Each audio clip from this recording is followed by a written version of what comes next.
जय श्री लक्ष्मी माता. श्री लक्ष्मी व्रत कथा. द्वापार युगातील गोष्ट. त्या काळी सौराष्ट्र देशामध्ये भद्रशवा नावाचा राजा राज्य करीत होता. तो मोठा विद्वान व वेदांत जाणणारा होता. त्याच्या राणीचे नाव सुरचंद्रिका असे होते. त्यांना 7 पुत्र व शांबाला नावाची एक कन्या होती. राजकन्या एके दिवशी आपल्या मैत्रिणींसह नगराबाहेरील उद्यानात विहार करीत असताना राजवाड्यामध्ये एक चमत्कारिक गोष्ट घडून आली. त्या दिवशी लक्ष्मीच्या मनात आले की आपण राजवाड्यात जाऊन सूर्यचंद्रिका राणीस प्रजेच्या कल्याणासाठी लक्ष्मी व्रताची आठवण करून द्यावी.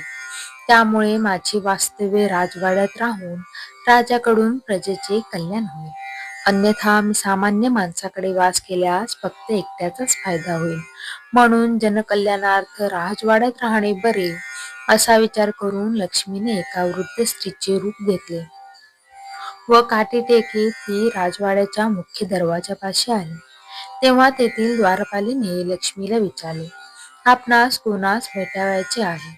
तेव्हा लक्ष्मीने सांगितले की मला सूरचंद्रिका राणीसाहेबांना भेटावयाचे आहे. द्वारपालीने लगेच राणीच्या एका दासीला बोलावून लक्ष्मीची भेट घालून दिली. दासीने अधिक चौकशी करण्याकरिता लक्ष्मी रूपातील वृद्ध स्त्रीला प्रश्न विचारले, आपण कोण? आपले नाव काय? आपण कोठून आलात? आपले राणीसाहेबांकडे काय काम आहे?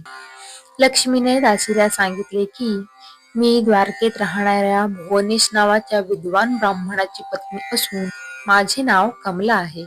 मी येथे येण्याचे कारण तुला थोडक्यात सांगते, ऐक. तुमची सूरचंद्रिका राणी मागच्या जन्मी एका वैश्याची पत्नी होती. तो वैश्य दरिद्री होता. त्यामुळे नवरा बायकोचे वारंवार तंटे होत असत. एके दिवशी भांडण करून ती घराबाहेर पडली व रडत भटकू लागली. ते पाहून मला तिची दया आली. मी तिची विचारपूस करून तिच्या दुःखाचे कारण ऐकले व तिचे दारिद्र्य दूर होण्यासाठी तिला लक्ष्मी व्रत करण्याचा उपदेश केला. लक्ष्मी व्रत कसे करावे याची तिला माहिती सांगितली.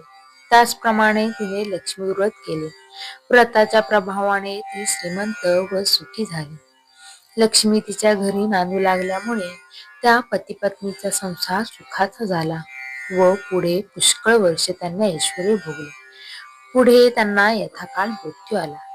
लक्ष्मी व्रताच्या प्रभावाने त्यांना लक्ष्मी प्रसन्न झाल्यामुळे पुढील जन्म राजकुळात मिळाला. मागील जन्मी केलेल्या लक्ष्मी व्रताच्या प्रभावामुळे सूरचंद्रिका राजघराण्यात सर्व ऐश्वर्य भोगत आहे. परंतु लक्ष्मी व्रताचा आता तिला विसर पडला आहे. म्हणून सूरचंद्रिकेस लक्ष्मी व्रताची आठवण करून देण्यासाठी मी येथे आले आहे. हे सर्व त्या दासीने ऐकल्यावर तिला मोठे कौतुक वाटले. ती म्हणाली, आपण कृपा करून लक्ष्मी व्रत केव्हा व कसे करावे हे मला सांगाल काय? तेव्हा वृद्ध स्त्री रूपातील लक्ष्मी म्हणाली, ऐक. मार्गशीर्ष महिन्यातील प्रत्येक गुरुवारी सकाळी नदी किंवा विहिरीवर स्नान करून 5 डहाळे काढून भरल्या कळशीत ठेवावे. रांगोळी काढून पाट मांडावा व पाटावर साळी घालून त्यावर कळशी ठेवावी. कळशीमध्ये नाणे, सुपारी, मोती, पोवळे, दुर्वा घालाव्यात. जवळ समई लावावी. कळशीवर 8 बाजूला हळदी कुंकवाची बोटे ओढावीत. लक्ष्मी नमः म्हणून पूजा करावी व तुपाची निरंजन ओवाळावी. पिण्यासाठी वाटीमध्ये दूध ठेवावे व पुऱ्या लाडवाचा नैवेद्य दाखवावा. काही फळे ठेवावे. पैसा, सुपारी, दक्षिणा, विडा ठेवावा आणि आई लक्ष्मी अशीच येत जा. मुलाबाळांना सुखी ठेव. मला सौभाग्य दे. तुझी पूजा करून घे. सोन्या चांदीचा प्रकाश पडू दे. दूध दुभत्याची लयलूट होऊ दे. माझा नमस्कार तुला पोचू दे. तुझा आशीर्वाद मला मिळू दे. भरली घागर घरात राहू दे. तेल तुपाचा दिवा तुला दिसू दे. माझे बोल तू ऐकावे. तुझे बोल मी मानावे. हीच प्रार्थना. अशी मनोभावे प्रार्थना करावी. सायंकाळी गायीची पूजा करावी. तिला पुरणवरणाचा नैवेद्य दाखवावा आणि आपण व्रतस्थ राहावे. रात्री जागर करावा. उणे दुने बोलू नये. सकाळी कळशीतील पाणी नदी किंवा विहिरीत सोडावे. 5 डहाळे 5 ठिकाणी टाकावे आणि ज्या ठिकाणी पूजा केली असेल त्या ठिकाणी हळदी कुंकू वाहावे. अशा तऱ्हेने मार्गशीर्ष महिन्यातील हे व्रत 4 गुरुवारी करावे व आपल्या ऐपतीप्रमाणे दानधर्म करावा. हे सर्व लक्षात घेऊन व्रत कर, तुझे कल्याण होईल. व तुला कोणी भक्तीने विचारल्यास या व्रताची माहिती सांग. अभक्तीने विचारल्यास या व्रताची माहिती सांगू नको. दासीने हे सर्व मन लावून ऐकून घेतले व नंतर त्या वृद्ध स्त्रीला म्हणाले, आजीबाई, मी तुमचा बराच वेळ घेऊन तुम्हाला थांबविले, त्याबद्दल मला क्षमा करा. आज जाऊन राणीसाहेबांना तुम्ही आल्याचे सांगते. त्याचप्रमाणे दासीने राणीवशात जाऊन एक वृद्ध ब्राह्मण स्त्री भेटावयास आल्याचे राणीला सांगितले. सूरजचंद्रिका राणीला वैभवाचा मोठा गर्व झाला होता. त्यामुळे तिला दासीचा निरोप आवडला नाही व उलट राग आला.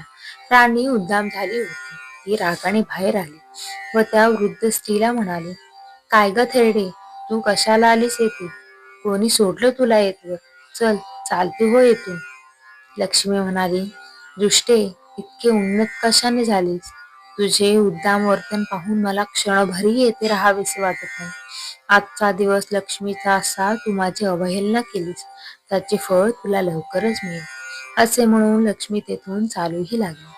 लक्ष्मी राजवाड्यातून रागाने बाहेर पडत असताना वाटेत शांबालेच्या दृष्टीस पडली. तेव्हा शांबालेने तिची आस्थेने विचारपूस केली. लक्ष्मीने राजवाड्यात घडलेली सर्व हकीकत तिला सांगितली, कारण शांबालेने तेथे राहू नये असे तिला वाटत होते. शांबालेने लक्ष्मीचे बोलणे शांतपणे व नम्रपणे ऐकून घेतले व त्याच दिवशी व्रतास आरंभ केला. मार्गशीर्ष महिन्यातील तो पहिलाच गुरुवार होता. लक्ष्मीच्या प्रसादाने शांबालेचा विवाह सिद्धेश्वर नामक राजाच्या मालाधर नामक राजपुत्राशी झाला व शांबाला पतिगृही राजवैभवात नांदू लागले. इकडे लक्ष्मीचा कोप होऊन भद्रशवा राजाचे राज्य लयास गेले. सर्व संपत्ती जाऊन राजा राज्यभ्रष्ट झाला. त्याचे सर्व वैभव जाऊन त्या दरिद्री अवस्था प्राप्त झाली. राणीच्या आडमुठ्या वागण्यामुळे राजकुमारही सोडून गेले. वेळेवर खाण्यास अन्न नाही, पांघरावयास वस्त्र नाही अशी स्थिती झाल्यामुळे राणीने आपल्या जावयाकडे जाऊन साहाय्य मागण्याची राजाला सूचना केली. राजा त्याचप्रमाणे फिरत फिरत जावयाच्या राजधानीत आला व नदीकाठी विश्रांती घेत असता त्याला शांबालेच्या दासीने पाहिले व राजवाड्यात जाऊन शांबालेच्या कानावर घातले. ते ऐकून शांबालेने आपल्या वडिलांना वस्त्रे, भूषणे व घोडा पाठवून मोठ्या आदराने बोलावून घेतले. त्यांचा आदर सत्कार करून घरचे वर्तमान विचारले. सर्व ऐकून शांबालेस वाईट वाटले. शांबालेने पित्याचा 4 दिवस पाहुणचार करून द्रव्य देऊन निरोप दिला. भद्रशवा राजा ते द्रव्याचे भांडे घेऊन घरी गेला आणि त्याने सूरजचंद्रिकेस ती दाखविताच त्याचे पुळसे झाले. काही दिवसांनी सूरजचंद्रिका आपल्या लेकीकडे गेली. तो दिवस मार्गशीर्ष महिन्यातील 4था गुरुवार होता. शांबाला नेहमीप्रमाणे लक्ष्मी व्रताच्या गडबडीत होती. पूजा आटोपून प्रार्थना करीत होती. राणीने ते पाहिले तेव्हा त्या व्रताची तिला आठवण झाली. आपली चूक तिला कळाली. तिने लक्ष्मीची क्षमा मागितली व कळकळीने प्रार्थना करून तिने लक्ष्मी व्रतही केले व मुलीला घडलेली सर्व हकीकत सांगितली. मातृपितृ भक्त मुलीला आपल्या आई वडिलांची दया आली. तिने आपल्या नवऱ्याला सांगून आपल्या बापाचे राज्य परत मिळवून दिले व आईला राजवाड्यात पोहोचवले. मग तिचे भाऊही घरी परत आले. राणीने अत्यंत भक्तीने लक्ष्मी व्रताला सुरुवात केली. लक्ष्मी तिच्यावर पुन्हा प्रसन्न झाली व पूर्वीप्रमाणेच राज्यकारभार सुरू झाला. ही कथा ऐकणाऱ्यांना, वाचणाऱ्यांना आणि व्रत करणाऱ्यांना सुख, समाधान आणि वैभव मिळेल. वैभव मिळाल्यावर उतू नये, गर्वाने सर्वांना तुच्छ लेखू नये, दान धर्म विसरू नये. म्हणजे राजा राणी सुखी झाली तसे तुम्ही आम्ही सुखी होऊ. जय श्री लक्ष्मी माता.